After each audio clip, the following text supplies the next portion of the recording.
Hello, my name's Miss Austin. I'm a third grade Waldorf inspired teacher, currently in my classroom on Sunday at 5:25 p.m., getting ready for the next week. I usually try not to come into my classroom on the weekends and have a little school home life separation, but sometimes there's just no other way. As teachers will know, especially right now is the month of November, we're getting ready for parent-teacher conferences. So tonight I'm going to take you along with me as I get my chalkboard and my classroom ready for the week ahead. So first things first, I'm preparing our chalkboard for the week with our new spelling list.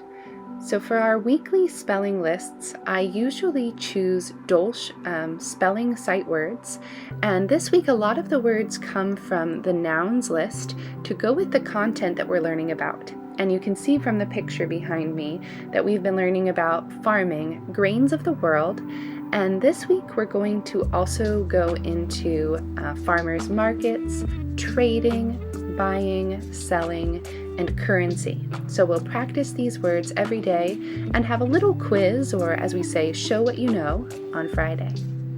And now over to the messiest part of the classroom. I don't know if it's like this for all teachers, but the rest of the room, the students help and keep it quite tidy.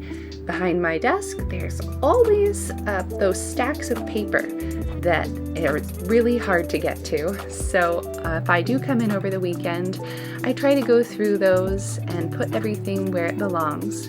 And especially this week, I'm actually taking things out of the student files and going through them to get ready for parent-teacher conferences for each of my 30 students.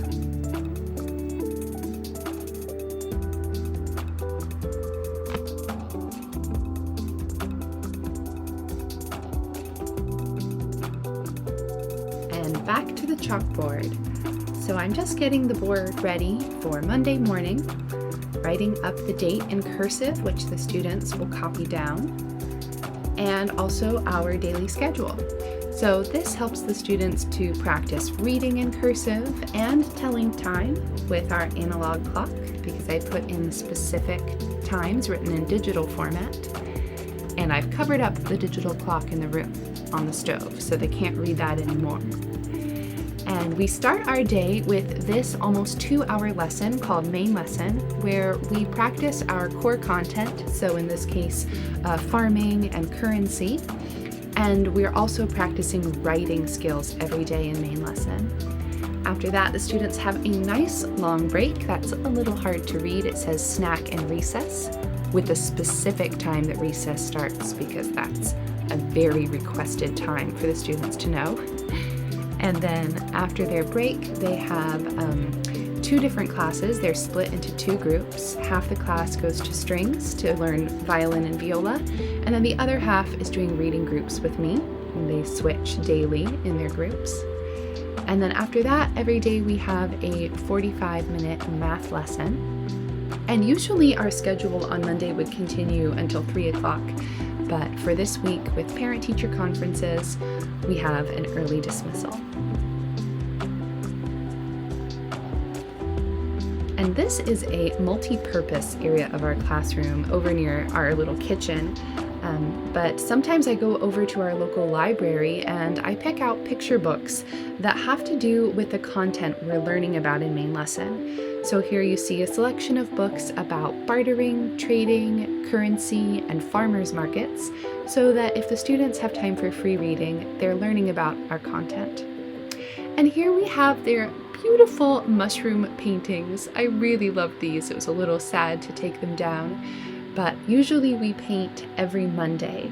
So unless there's a holiday or conferences, I'm changing these paintings every week, which is a lot of thumbtacks. It takes a while to do this, but it's so worthwhile seeing the students' faces as they come in and see their artwork up next to their classmates.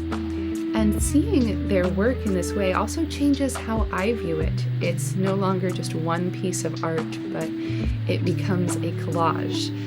And all the students created these mushrooms and then trees in the same art class together with me, but they all come out so different. And when the students see them together, they can appreciate how unique and special everyone's painting really is.